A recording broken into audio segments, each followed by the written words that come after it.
I don't know whether to call it chanting at a Tibetan monastery or a Norwegian black metal band. I'm kind of divided because I don't understand the language, so I don't know. No, it's Tibetan Buddhist chants at Namgyal Monastery. Sounds like someone's dropping the dishes. Let's see here. Let's go to our PowerPoint. I'll do that.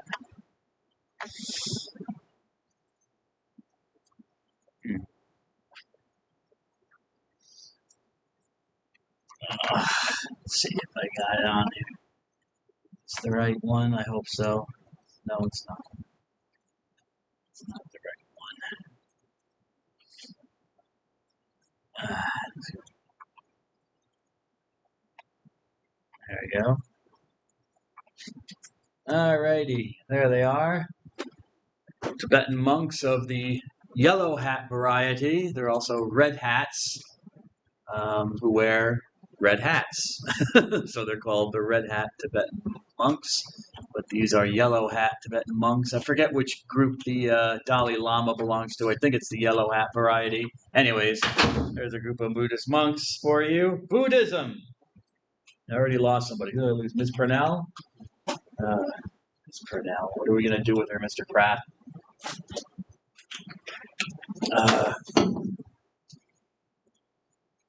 According to Todd Johnson and Brian Grimm in their book, The World's Religion in Figures, which was published I think 2013, but as of 2010, there are 495 million Buddhists in the world. You can see here on this map from the colors where they are generally and mostly located. From this scale, the percentage of Buddhist population. Okay, the dark purple is like very high, and then the pinkish purple is very low. So you can see, I think, clearly that the countries of Burma, he's vacillating. It used to be called Burma, then they called themselves Myanmar. Then they were back to Burma. Now they're back to Myanmar. But anyways,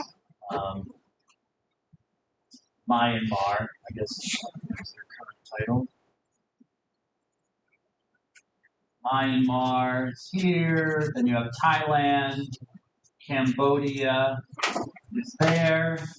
Okay, so those are the most densely Buddhist countries. I would say 90%. It seems to be 90 to 100%. Then you have countries like China. Mongolia has apparently more than China. So you have China, Mongolia, Japan. Okay. Malaysia has a large population. Sri Lanka, this is the country of Sri Lanka here. But then outside of this region, which is really Southeast Asia, and also Eastern Asia, but especially Southeast Asia, not a lot of Buddhists, mainly in Western countries. You can see like Australia, North America. This is interesting to me in the country of Suriname, which was a Dutch colony in French Guiana. A lot of Buddhists there, apparently, or at least a significant number. That's interesting. Mostly not in Europe, but some countries. Portugal's odd. There's a large number of Buddhists there than I would have thought. France, Norway, but not much anywhere else in Europe. Okay, so that's what they are. Get my notes here.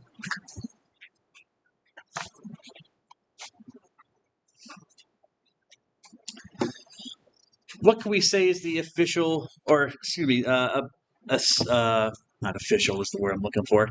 What could we say is the essential statement of belief? Hello, Ms. Moses. Essential statement of belief of Buddhism, and it could be, I think, boiled down to these three statements called the three jewels of Buddhism. I take refuge in the Buddha, I take refuge in the Dharma, and I take refuge in the Sangha. The class, make sure I didn't miss anybody on the attendance. I think I got everybody. Okay. The person of the Buddha, the founder of the religion, then the teaching of the Buddha, the message he brought, which is the Dharma, and then the community itself, the Sangha. We see the same kind of idea in all of these religions, okay? Maybe not so much Hinduism.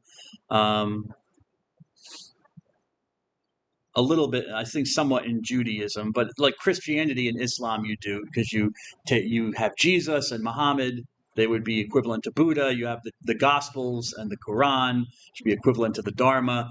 And then you have the church and the Ummah, which would be equivalent to the Sangha. So you take refuge in these things. You know, what is taking refuge? Like you hide in them, okay?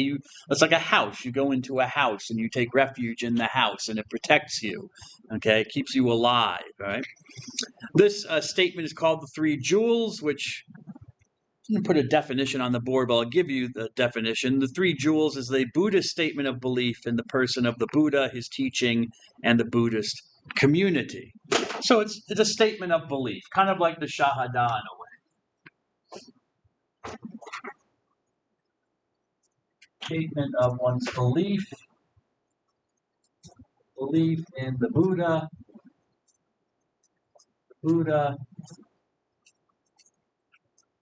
teaching,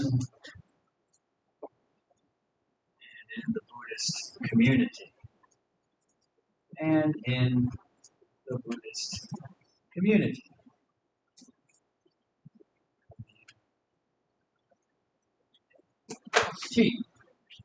So the three jewels.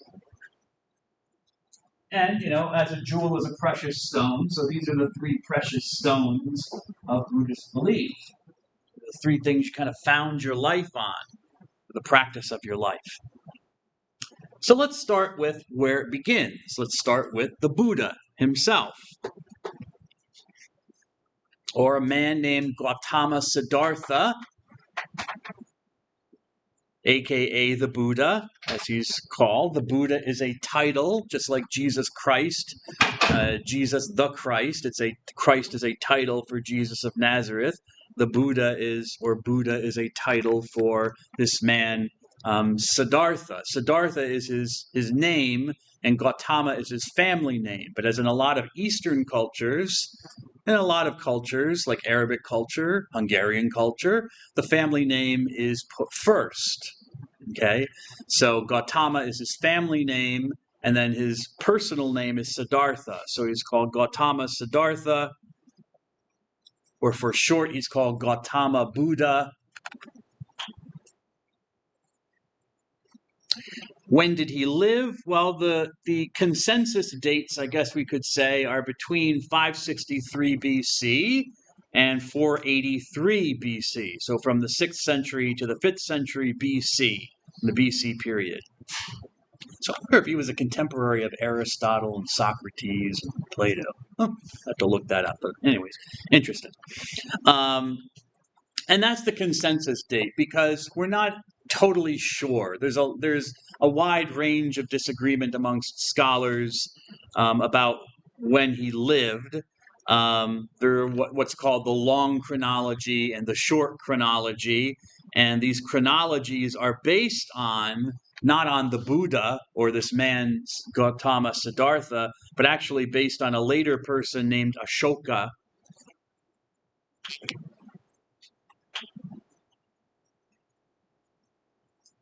who was a Buddhist emperor of India, northern India. Here's Pakistan, Afghanistan's up here. He had an empire which extended from Afghanistan all the way over northern India to Bangladesh. You can't see it on the map here, but anyways, to Bangladesh. So it's a large northern Indian empire. And he became a Buddhist. He converted to the Buddhist religion. And he was emperor, or he became emperor around 268 BC. So sometime circa 268, And he reigned until when? Let's see, 232 BC.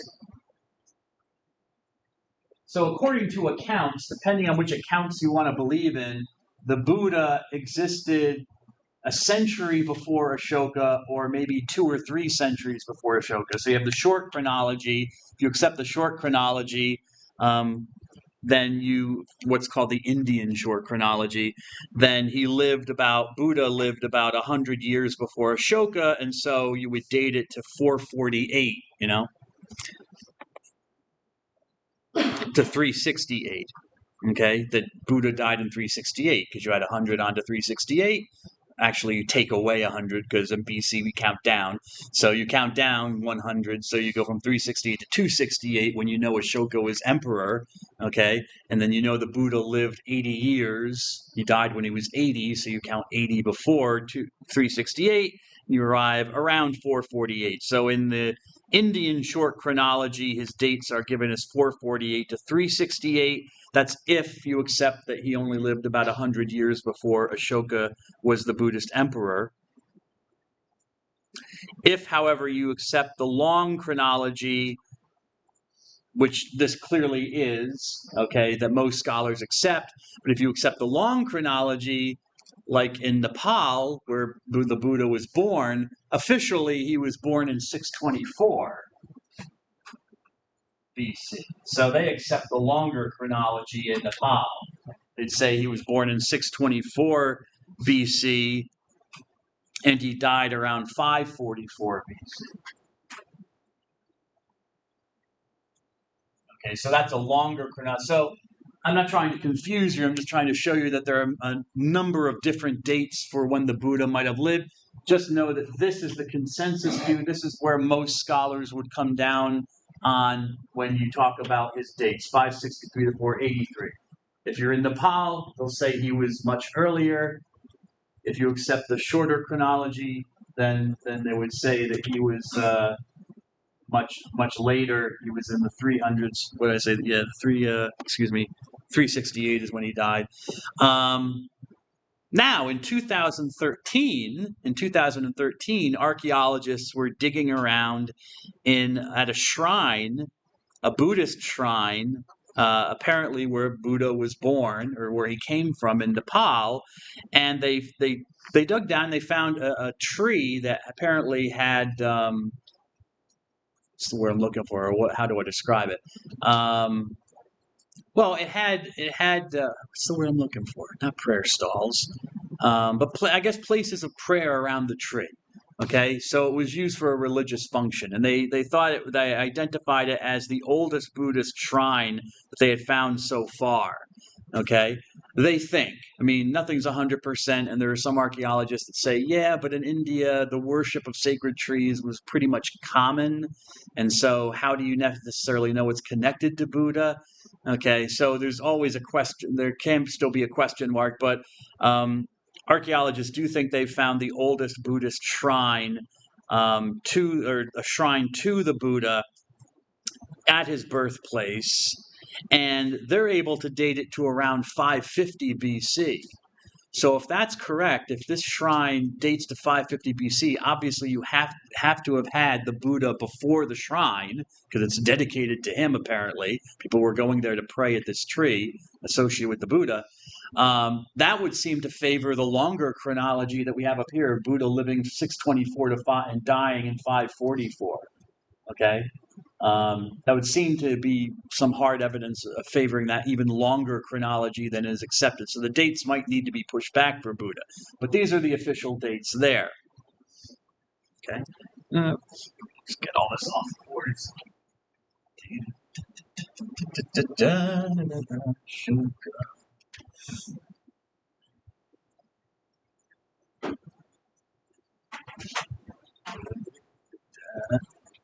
All right. I told you that. I already told you his family name is Gautama. His name Siddhartha means one who has reached his goal, in case you're wondering. He who has reached his goal is what Siddhartha means, literally. But he is most commonly known to history as the Buddha, which is simply a word which means someone who has reached enlightenment. It comes from a Sanskrit word which means to awaken. Okay? Yes, to enlighten as well, but actually literally it means to wake up.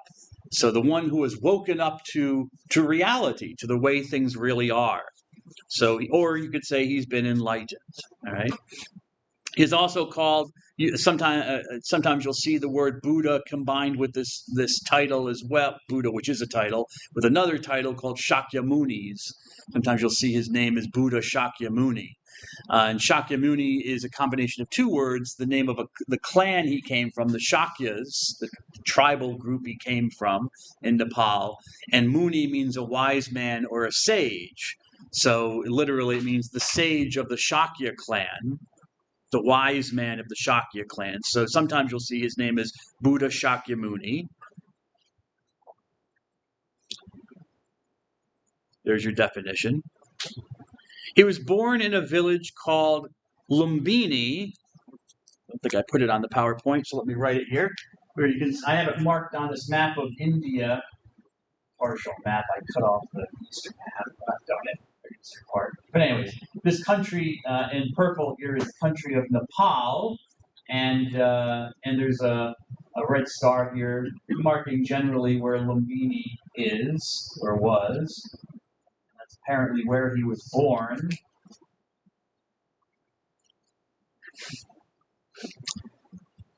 His father, a man named Shuddhodana,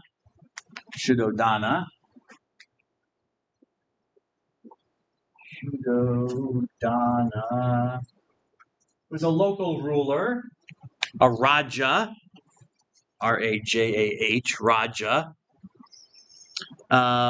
local leader of a small, principality, you might say, or rulership, kingdom, you might say, in the area. It's not possible to fully construct the biography of the Buddha, of Gautama Siddhartha. And from the Buddhist perspective, that's not even desirable, really. I mean, because even though the Buddha is the founder of the religion, in some ways, shouldn't focus so much on the Buddha. You should focus more on the Dharma, in a way, which kind of seems counterintuitive, but maybe you'll understand it later as we go along. Any biographies of the Buddha are considerably later than when he lived. His birth starts with a prophecy. Some holy man prophesied to the father that the boy to be born would either be a great ruler or a great ascetic. Remember what the word ascetic means. It's, spiritual exercise. So it would be like a great ruler or a great monk, in a way, or a great holy man. Well, you can kind of imagine, and I don't know if any of you have kids, but when you do, kind of imagine how what the father's reaction was. It's kind of like if some old lady came up to you in church and said, "Oh, your son's going to be a priest." You're like, well, maybe some of you might rejoice and say, "Hallelujah! Hey, I'm going to have a priest in the family. It means I get a free pass into heaven, so I can start robbing banks and." But anyway, some people might be like, "Well, I guess I'm not going to have any grandkids then." At least if you're a Roman Catholic priest. My priests and Eastern Christian priests can marry. But anyways, so, the father's reaction was not really a positive one. He certainly, at least it was not positive towards the idea of his son being a great ascetic or a great holy man, a man of denial and, prayer and meditation. He wanted his son to be a great ruler. So the father's like, we got to nip this in the bud. So, what am I going to do? What he did was he said his idea was, I will raise my son, Siddhartha, in the greatest possible luxury I can. I'll keep him protected from the outside world and raise him in luxury and splendor. Give him all the food he wants, all the pleasures that he wants. He wants women, give him women, music, wine, alcohol, all that sort of good stuff. So have him educated in the arts and sciences. Encourage him to do physical exercise. Keep himself looking buff and good for the ladies. Kept him sheltered and under control. He gave him handlers, attendants, whose job it was to make sure that Siddhartha did not see anything troubling, anything that might make him waver becoming a ruler eventually, or from not pursuing the pleasures of life. And so, yeah, the prophecy. At the age of 16, he got married to a woman named Yashodhara. Yashodhara, for what it's worth. Put her on the PowerPoint, so I'll put it here. Yashodhara. And he had a son by her. I forget if that's his only son, but he named his son Rasula, which was kind of a symbolic name, I guess, if you think about it, because Rasula means chain, a bond, like chains, or it could mean an obstacle, you know. And so it wasn't necessarily a positive. It gives you a sense of where maybe his head was at, but in Buddhist idea, you can kind of see this as a negative name, because children and the procreation are seen as continuing on life in a way, the impermanence of life. Okay, they're continuing on the cycle of karma. And rebirth. And that's not really what you want. You want rebirth to end. You want the cycle of karma to finally dissipate and kind of float away or waft away like smoke, so that the person can enter into nirvana, can enter into, I guess you could say, fulfillment or whatever, breaking the cycle of rebirths, endless rebirths. Well, pregnancy is the continuation of that cycle, so it's kind of bonding us, chaining us to the cycle of death and rebirth. It's an obstacle to nirvana. So you might, from a Buddhist perspective, you might see something symbolic in the name of Rasula, his child. Anyways, the father tries to shelter Buddha from the negative aspects of life, keep him focused on the pleasures of life, so that he will want to be a ruler and not want to, become some kind of holy man living in the forest, half naked, eating almost nothing, not sleeping, meditating all the time. And but that's obviously not going to happen because he becomes the Buddha, right? And how does that occur? Well, we have what is called the 4 encounters. The Buddha makes a number of trips outside of his home with his attendants, where he saw the suffering of the world. He saw a sick man, an old man, he saw a dead man, a corpse, and then he saw a holy man.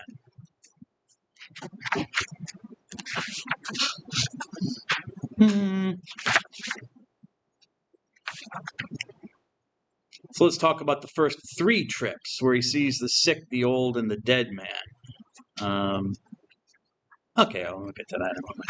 So he sees, what is kind of universal suffering. People get illnesses, they get sick, people get old, our bodies degenerate, okay?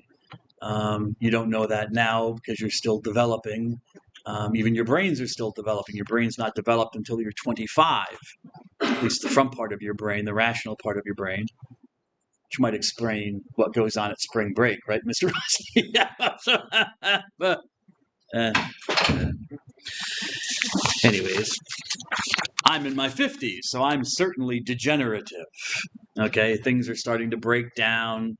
Hair is starting to grow in parts of my body that was never there before, and I don't want it to be, like my ears. It's the common way, people. It'll happen to you too eventually. Not for some time, but it will. So, old age, okay? And then he sees the ultimate suffering, which also awaits us all, death. Death. I was thinking about that recently with the eclipse of the sun that happened, because I think the next one's not going to be for a number of decades, certainly long after I'm dead. When I realized it, I'm like, yeah, I'll be long dead before there's another eclipse that comes over North America. It sobers you. It sobered the Buddha. He saw a corpse. He's like, what are these things? These were new things to him. And he asked his handlers what these things were, to explain these things. And they knew, of course. And they just explained to him that this is the common fate of all humanity. And this troubled Siddhartha. On his fourth trip out, he sees a holy man, an ascetic, who is there, I guess, meditating, who seems content, happy, seems peaceful. And he's traveling around with a begging bowl, begging for food, for handouts from people. And this journey was decisive for Siddhartha. He realized in that instant when he saw the holy man, in contrast to the other people suffering, it showed him that all of life's pleasures were vain and worthless. He knew there was a problem. There's something not right with the human condition. But what was it? He didn't know yet. So he wanted true knowledge. And so he goes out looking for it. Okay. Before I go on to the Tree of Enlightenment, I'll just show you this. This is from, because some people are visual and, rather than me just talking, we can show it to you. This is from a movie. I don't know when it was made, but it's called Little Buddha. And I think the gist of the story is some family encounters some Buddhist monks, and I guess they're living with them or something, and the children, the Buddhist monks, the children are curious and start asking them, like, who are you? Why are you dressed that way? What do you believe? And they start telling them the story of the Buddha. So you have, this overall movie of this family with Buddhist monks, but then you have vignettes from the life of the Buddha integrated in. You might notice that the Buddha is played by Keanu Reeves, whom you might know, who is apparently a Buddhist.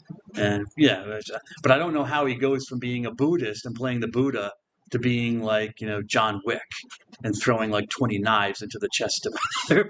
I mean, because the Buddha was all about nonviolence, Anyway, so.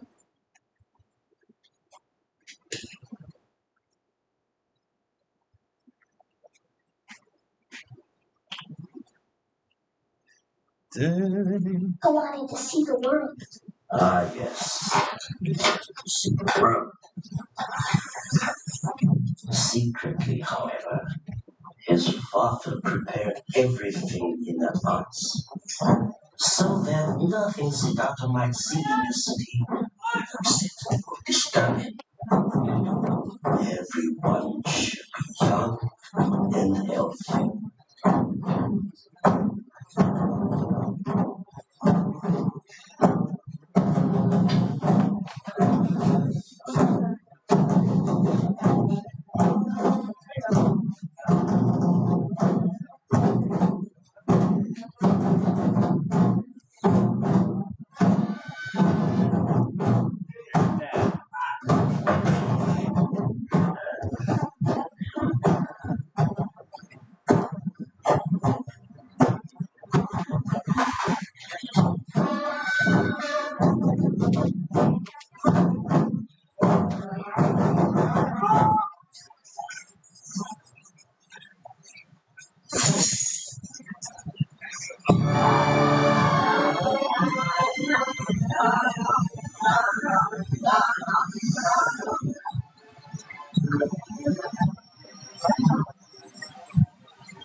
Suddenly, however, through the crowd, the young prince saw something he had never seen before. Shut up! Shut up! Who are those men? Tell me, who are those men? They are men like the rest of us, my lord, who once sucked pigs on their mother's breast. What do they look like then? They are old, my lord. What do you mean, old? Old age destroys memory, beauty, and strength. It nearly happens to us all, my lord. To everyone? To you and to me? It is better not to concern yourself with these things, my lord. Now where are they taking them?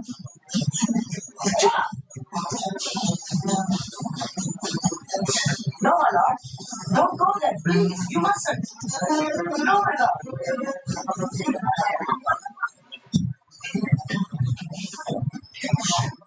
My lord, Siddhartha.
What is the matter with those people? Why is she crying like that? She is in pain, my lord. She is very sick. Sick? What is that? One reaches the moment of death without falling sick at least once. Even the kings?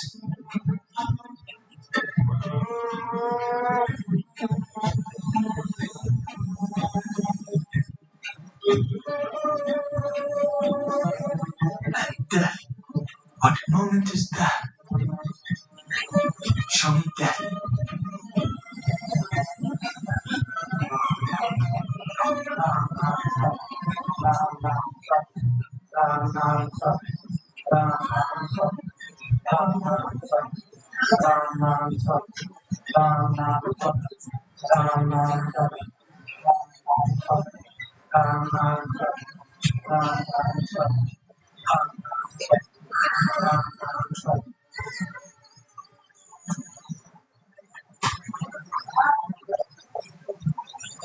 This is death, my lord.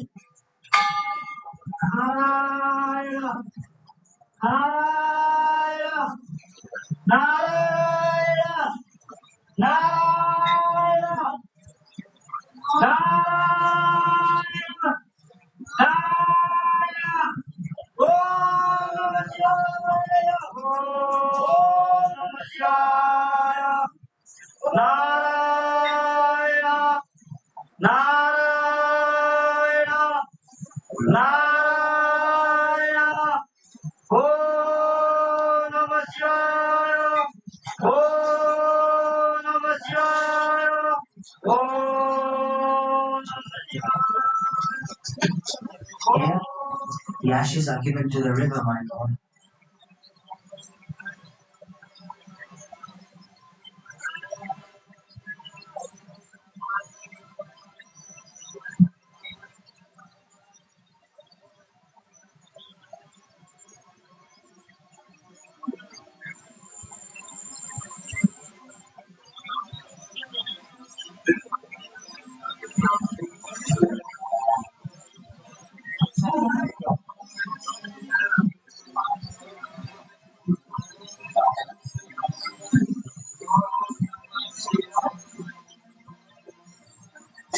Death is the moment of separation, which comes to every person in every family. When a body grows cold and stiff like wood, it has to be burnt like wood.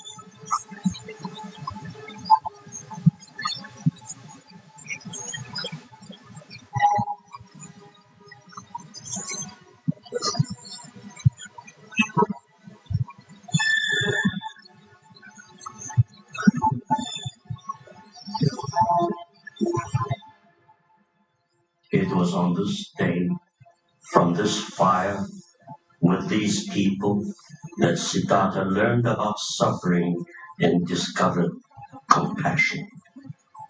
They were him, and he was them.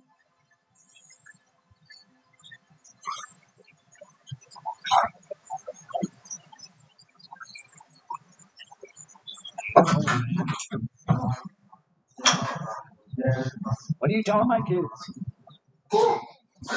Am I interrupting? Of course not. Please come in.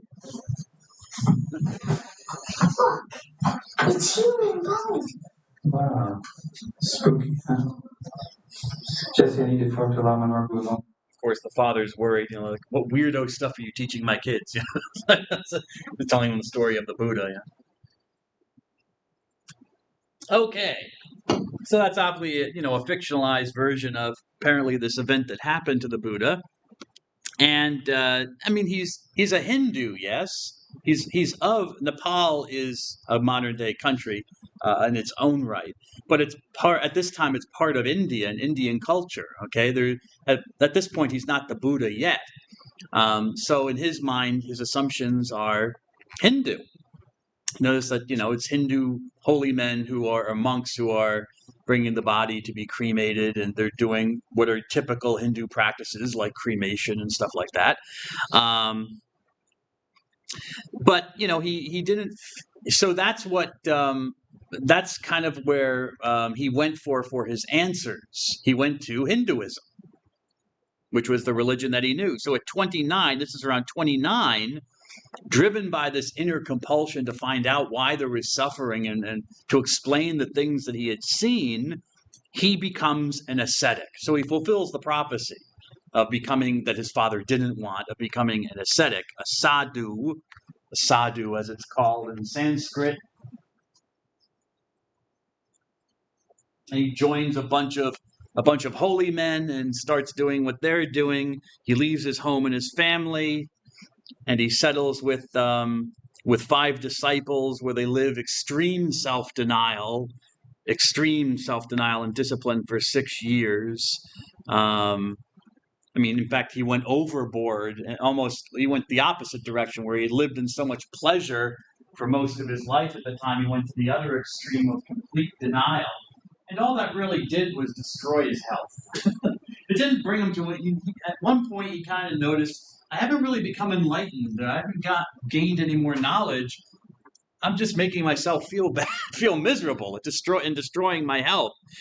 And so, rather than ending samsara, the endless cycle of death and rebirth, it just seemed to harm his physical body. Like, for example, he fasted to the point where all the hair on his body fell off. I'm sure there's a medical reason for that. I'd have to, if someone, I'd have to look it up to see, but something that he did by not eating caused his hair to fall off. And he came to the conclusion that extreme asceticism might achieve its goal of purging the body. It seemed to have physical effects, but it didn't really bring him to union with Brahman or end the cycle of death and rebirth. And he decided that external treatments were not really useful. What he needed was more of a change of attitude. And there's this scene in the life of the Buddha where, at one point where he's with this group of holy men, other sadhus, meditating, fasting, etc., and so forth. And when he comes to this realization, finally, that really this is not doing him any good, it hasn't really pushed him very forward. These traditional methods that Hinduism presented to him did not really push him very much forward towards enlightening him about the problem of suffering. He decided, I need to abandon these strict methods. And so what happens is he reaches out to a bowl of rice that's been placed before him by a woman, who is donating food to these guys, because they would beg for food. So, because they're denying themselves. So people would come by and place food in front of them. So eventually when they decided to eat, they would eat. But as part of denial, no, you're supposed to deny yourself as much as possible and maybe take a piece of rice, but a grain of rice, but leave the bowl there. But Buddha just reaches out and takes the whole bowl and starts eating. And this scandalizes the other ascetics who are with him. They think you sold out. But really what he's come to a change of mind. So he adopts quieter methods of meditation, and he abandoned the strict lifestyle. And he lost his followers because of that. The other guys who were with him living that lifestyle, as I said, thought maybe he was a sellout, and so they left him in disgust. And Buddha decided, or Siddhartha resolved, to direct all his energies to achieving knowledge through meditation, okay, rather than all this fasting and all this other stuff. His main focus was on calming the mind and focusing the mind. And so he goes to a fig tree, which would later be called the tree of enlightenment. The tree of enlightenment. But it was a fig tree. Figs are fruit, a fruit tree. And he immerses himself in contemplation under the fig tree. He basically decides for himself, in a simple way to put it is, I'm going to think about this until I've come up with a solution, basically. I'm not going to move until I think of some solution under this fig tree. And finally he does. He reaches enlightenment. It all clicks for him. He believes he's figured it out.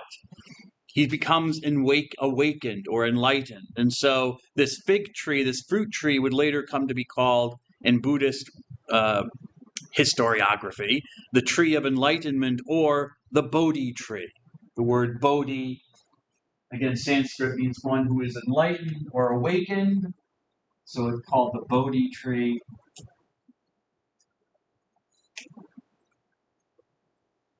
And here you have a carving in stone of this event, the Buddha under the tree in meditation.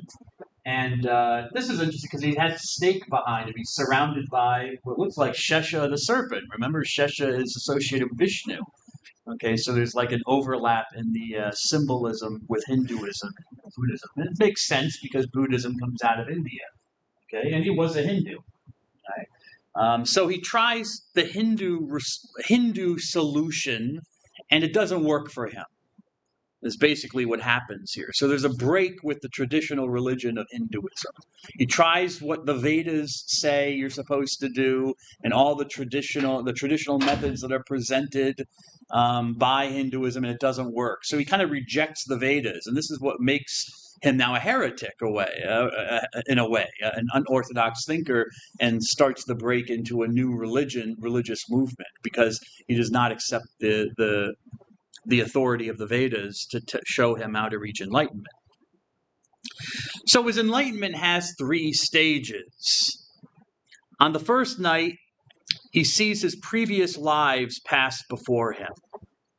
Okay, he's still an Indian, so he assumes the worldview of India and Hinduism, that there's a cycle of death and rebirth, which means that you've lived before, you've had previous lives. So he sees the previous incarnations, I guess you could say, that he has lived in his previous lives on the first night. On the second night, he saw samsara. He saw the cycle of death and rebirth, and he realized the law that governed samsara. And on the third night, what's called the 4 noble truths were revealed to him. He realized how to break this cycle of death and rebirth. He gained the knowledge of the suffering he saw, the source of suffering, why it was occurring, how to remove it, and then the means to use to remove suffering.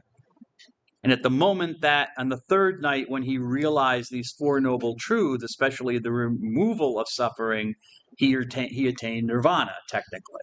He broke the cycle of death and rebirth and entered into this peaceful state of, how would one describe it? How would one describe nirvana? It's not really happiness, but I guess you could say peace or bliss. I guess bliss is another way of describing it. Not being concerned about the changing world anymore, because you know what it is and that it's not real, basically. That it's an illusion, that the permanent world is really an illusion, so you can be at peace with that. According to legend, or the story, the bad forces, the evil forces in the world didn't want the Buddha to kind of spill the beans of this. So a demon shows up, the demon Mara. this demon shows up and tries to tempt him, so that he won't tell people about how to leave samsara or break the chain of samsara. And so Mara tries to tempt him to stay where he to stay where he is, or to not go out and preach this message. So, at first, Mara's kind of clumsy about it. He's kind of artless, as they say. First, he tries to tempt the Buddha with sex by showing him a bunch of pretty Indian women. I assume they're Indian. They're from India. So it's an Indian demon. Anyways, he shows him a bunch of women and tries to tempt him that way. Well, that's making assumptions, because you never know. But anyways, and that doesn't work for the Buddha. He can see through that immediately. He tries to scare the Buddha, tries to use fear against the Buddha. That doesn't shake the Buddha's resolve, because now he's the Buddha. He's the awakened one. And finally, one of the final temptations or deceptions that Mara tries to use on him is to reason with him. He tries finally reasoning, and that almost works with the Buddha. Mara. That almost works. This final temptation almost works, because Mara says to the Buddha, what's the point of teaching anybody what you've learned? The common folk. Well, why teach them what you've discovered about how to break the cycle of death and rebirth? Because they won't understand it to begin with. Most of them are stupid. Most of them won't care. They won't listen to you. They'll make fun of you. They're not ready for this message or mature enough. A lot of people still desire to hang on to the enticements of the world, the pleasures of the world. So they won't follow you anyways. And this actually starts to work. And even the Buddha starts to have doubts about this and say, yeah, maybe I should just enter into nirvana. I've found the answer to my question. I've reached my goal. I'm right there with you, Mr. Watkins. You and me, baby. No?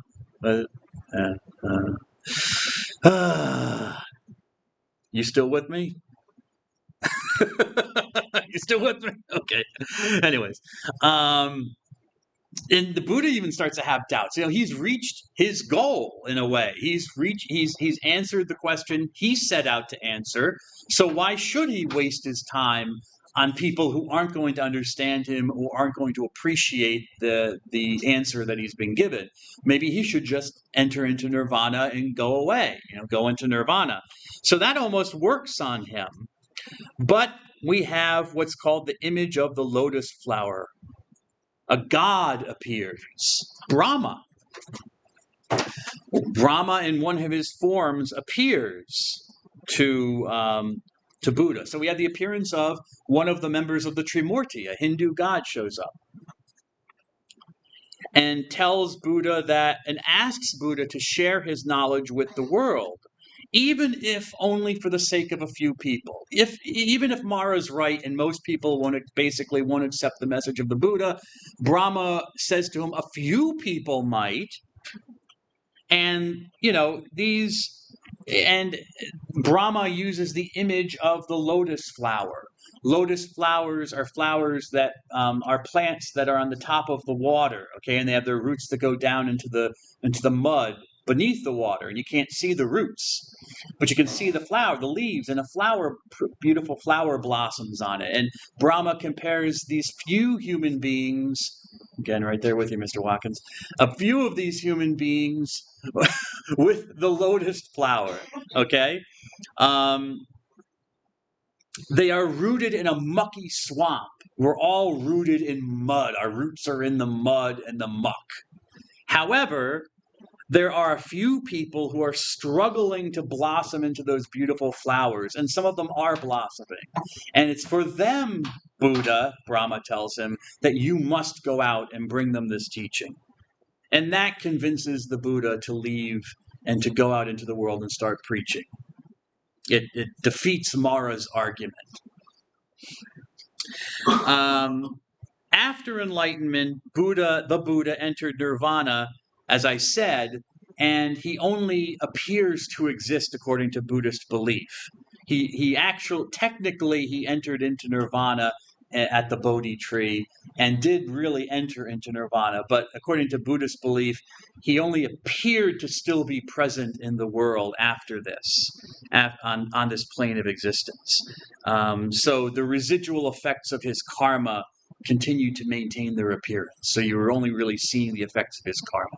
Why this is probably a religious explanation for the fact of how do you explain that the Buddha entered into the supernatural realm and yet still looked like a human being, was walking around, was eating, was doing all the things that human beings do. You have to explain this. You say, well, no, but he only appeared. He was almost like a phantom, but he really was still he really had entered nirvana, okay? So what does the Buddha do? Well, he gets up and he goes to preach his message. I have another, you can watch this video, or maybe this from Little Buddha as well, where he's tempted, but I'll pass over that. He preaches his message called the First Sermon. Oh, maybe I do want to do that. Well, maybe I don't.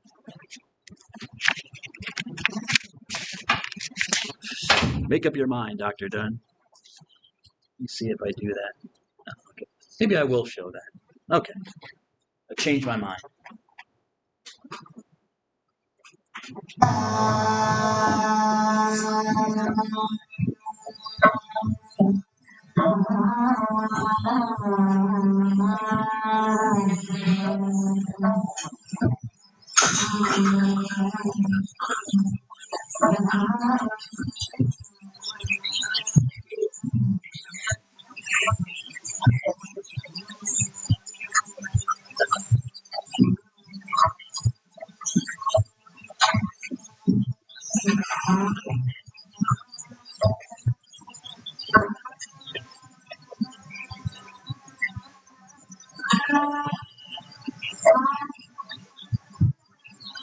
I'm going closer.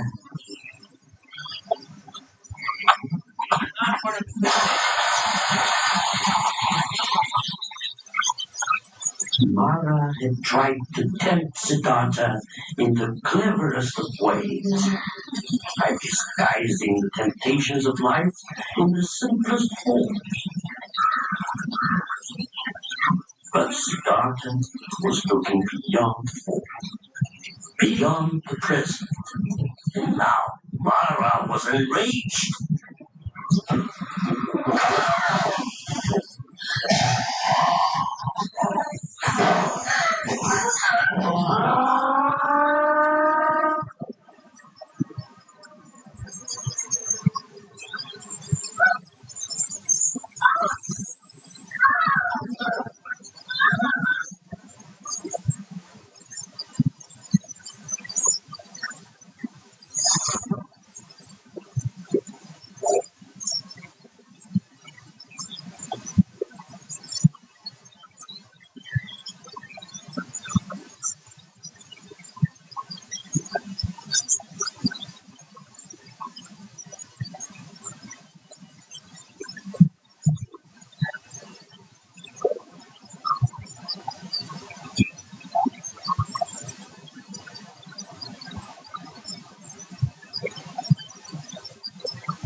It seemed as if Mara had been defeated, but in fact, he had not yet given up the battle.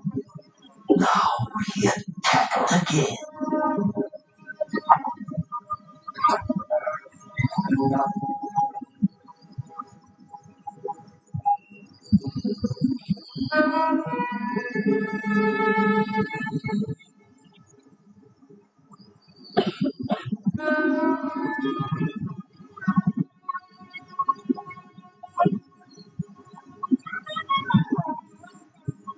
You go where no one else will dare. Will you be my god, architect? Finally I have met you. You will not rebuild your house again, but I am your house, and you live in me. O Lord of my own ego, you are pure illusion. You do not exist. The earth is my witness.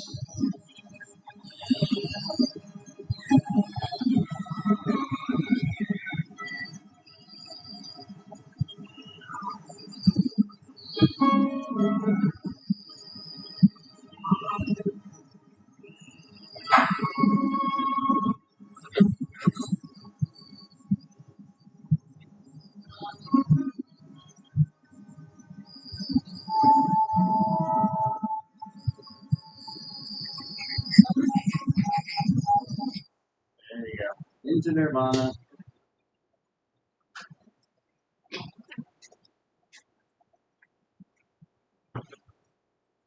So the basic realization, which he kind of mentions here at the end in his conversation with Mara, is Mara tries to convince him that he really exists. I guess Mara is trying to represent the Atman. Remember the Atman from Hinduism, the personal self. And that's one of the realizations that the Buddha comes to, that the Atman really doesn't exist. It's an illusion. There is no ego. Or you could say there's no self or psychology. It's just a combination of karmic effects that is what you're experiencing. And so that's the illusion. Once you realize that illusion, that you're really not a coherent whole, then that you're just a part of different things, that there's no permanence to you, there's really nothing that's actually going through the cycle of death and rebirth anymore, except for your karma.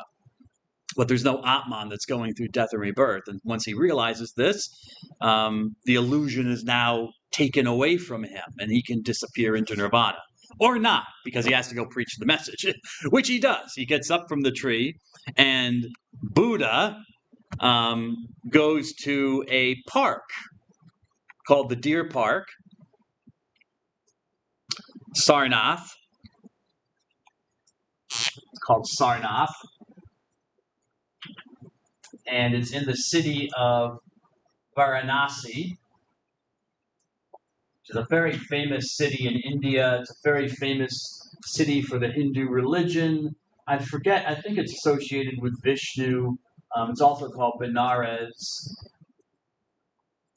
But I think Varanasi is its more common name. But anyways, I think one of the traditions in Hinduism is that a person who dies in Varanasi will immediately leave samsara, the cycle of death and rebirth, and will enter into moksha, will be liberated, is the belief. That's how holy a city it is. Anyway, so it's also associated with the Buddha. It's where he preaches his first sermon, or at least it's outside the city, it's near the city, where he preaches the first sermon, so he's connected to it. And it's called the sermon in which he sets the wheel of Dharma, the wheel of his teaching, in motion through preaching this first sermon. In Sanskrit, or actually this is Pali, but the word here is Pali, from the language Pali. Dhamma Chaka Pavatana. Dhamma is the language Pali, which is the language that most of the early Buddhist writings are written in. I think it might be related to Sanskrit, but don't quote me on that. But anyways, it's another language that a lot of the Buddhist writings are written in. But Dhamma is the form of Dharma, so we know this teaching. A chakra is a wheel in Sanskrit, and Pavatana means movement or spinning.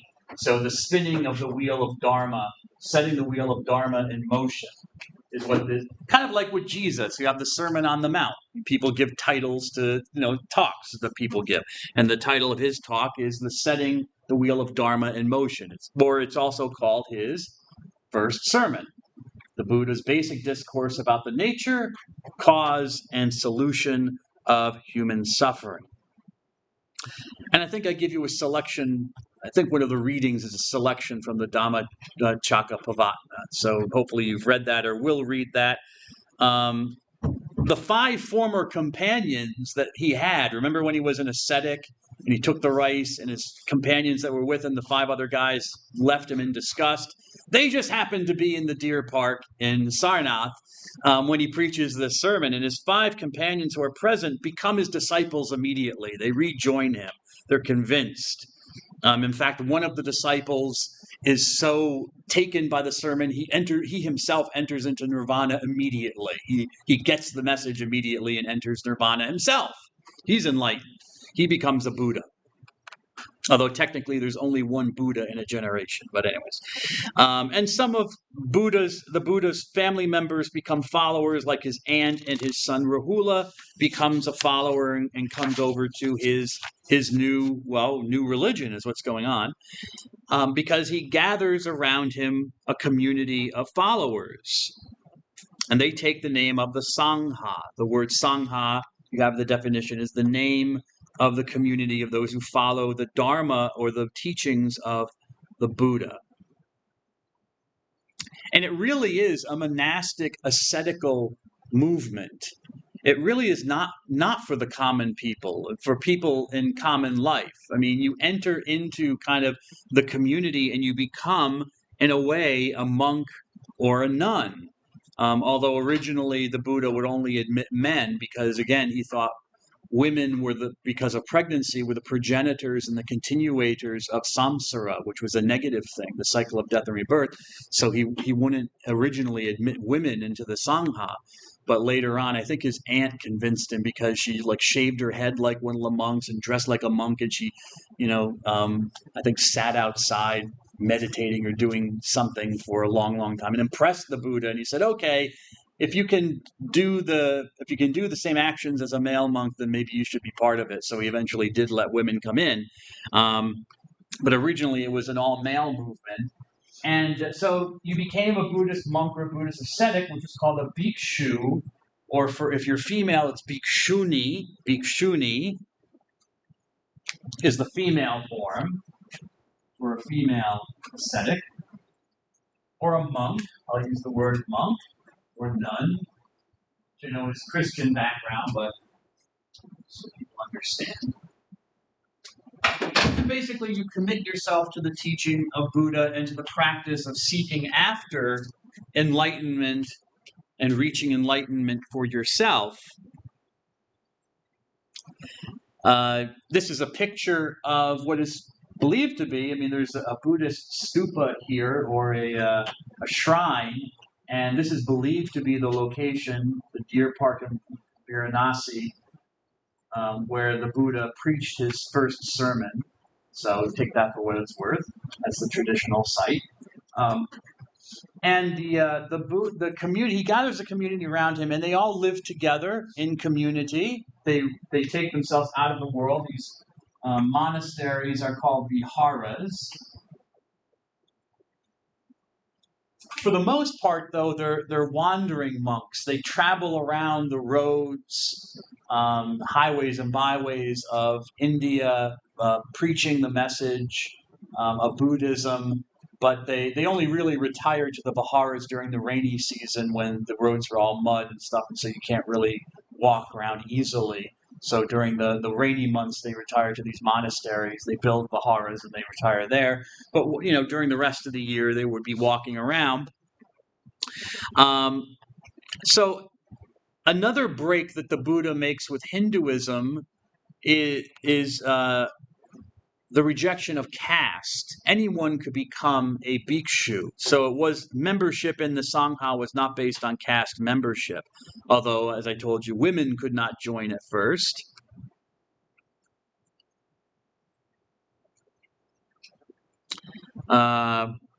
I should say about the thing about women. I mean, the Buddha did complain. I mean, he was kind of forced to admit women when he saw some of his family members able to live the lifestyle, female family members. And he did complain famously that had women not been admitted to his order, his teachings would have lasted for 1,000 years. But now they would only last for 500 since he had to make that concession. Oh, well. He was a man of his times. The order grew quickly. And once there were 60 members, the Buddha sent them out preaching his message, and the Buddha himself traveled around northern India for 44 years, living as a beggar and a teacher. At the age of 80, he became sick during a meal or after a meal, and he died. So what we believe happened is he died from food poisoning.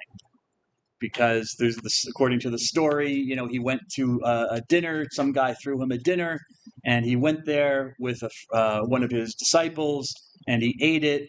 And then, when they left and they were walking along the road, the Buddha started complaining they didn't feel well. And he said, don't tell so and so that he gave me bad fish. He tells his disciple, I don't want to be concerned that he might have poisoned me and killed the Buddha. He was concerned about that. And so they go look for. He's still complaining about he doesn't feel very well, and eventually he just keels over and dies. And there are all sorts of colorful legends about his final entry into nirvana. There was a terrible earthquake that shook when his body was cremated, as was the Hindu custom. His body was burned up, and there was a terrible earthquake to mark the event and stuff like that. You'll see statues. Well, when you see statues of the Buddha, you'll see him in the meditation position, like at the Bodhi tree, with a smile on his face, which shows that he's reached enlightenment. Or like in the movie when he touches the ground and says, "The earth is my witness that I've conquered you. I've seen through the illusion, and I will not be reborn." And sometimes you'll see statues with the Buddha in the meditation in the lotus position, touching the ground. And other times you'll see the Buddha on his side, lying like asleep with a smile. And that's what's called parinirvana position, which is kind of trying to indicate that he's in that between state where he's reached enlightenment, but he still appears to be with us. He hasn't completely gone yet. He's still with us in appearance, at least, if not in actuality. He's actually in nirvana, but he's parinirvana. He's also appearing to be with us. So that's represented by the Buddha lying on his side, with his hand under his head, sleeping with a smile and stuff like that. So they show him like that. Okay, so that's the history of the Buddha.